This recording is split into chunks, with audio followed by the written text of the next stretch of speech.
Suddenly, we have been integrating ESG metrics little by little. One of the interesting things here is that they screen out everything that they don't want. They screen out oil, gambling, and many other things, alcohol, tobacco. The funny thing is that sometimes could be against and sometimes could be in favor. For instance, oil. If they screen out oil because oil doesn't comply with the rules, if the oil goes down, well, they're going to have a headwind, right, in their portfolio because they are not going to suffer loss of value of oil going down. But if the oil goes up, they don't have this part of the portfolio, and more or less oil is around 10% of the index, and so they will have a tailwind if the oil goes up. But it doesn't matter. They are willing to sacrifice for their values. Make your plan. And in my opinion, that is exactly what we want. We cannot have the coal company tomorrow doing eolic energy, but they can lower the carbon footprint in the long run. So screening out industries, in my opinion, doesn't work. Any industry can be compliant, environmentally compliant, or at least better off. And if they are better off, at least that's what we want today. We didn't change the big cars for small cars because we were so conscientious. We did it for money. The big cars were expensive. The big cars had a big engine, and the oil was very, very expensive. So what we did, okay, let's have more efficient cars. We created the K car in those days, if you remember, plus smaller engines, four-cylinder engines, and everybody made money. Everybody was happier, and also the environment was happier, even though the idea was not to help the environment, but the final result was very, very positive. And this is very, very simple. It is because if you don't do it, in the future, you will suffer financial consequences. And it's coming, little by little, and for sure. I don't know if it's going to be this year or in 10 years. But if you're not environmentally compliant, you're going to be penalized. And it's better off if you start today, trying to be compliant, than in 10 years and trying to change the whole thing because more likely you're not going to have the money to do it. Again, it doesn't work this way, in my opinion.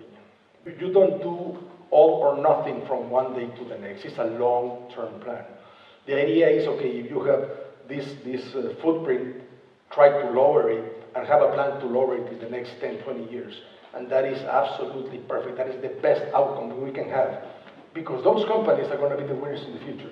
Those companies are the ones we want in our portfolio, not the alternative. People go and send jobs abroad. I am totally in favor of trade. I'm totally in favor of trying to find the best booking center for your money or the best country for your facility. But we have to understand what happens when the company leaves your area. And I have seen this in Spain, I have seen this in Italy, I have seen this in Latin America, this happened in the United States. I think that governance is the most important metrics of all.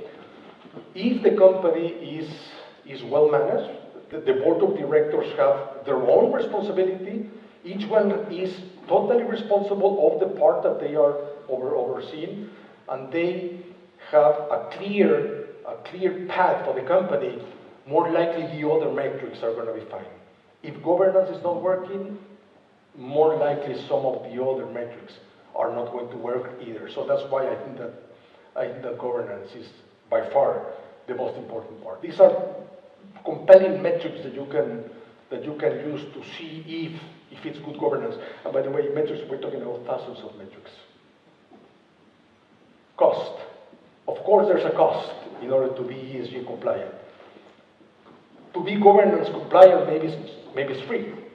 Maybe you just have to be clear what you want from the company.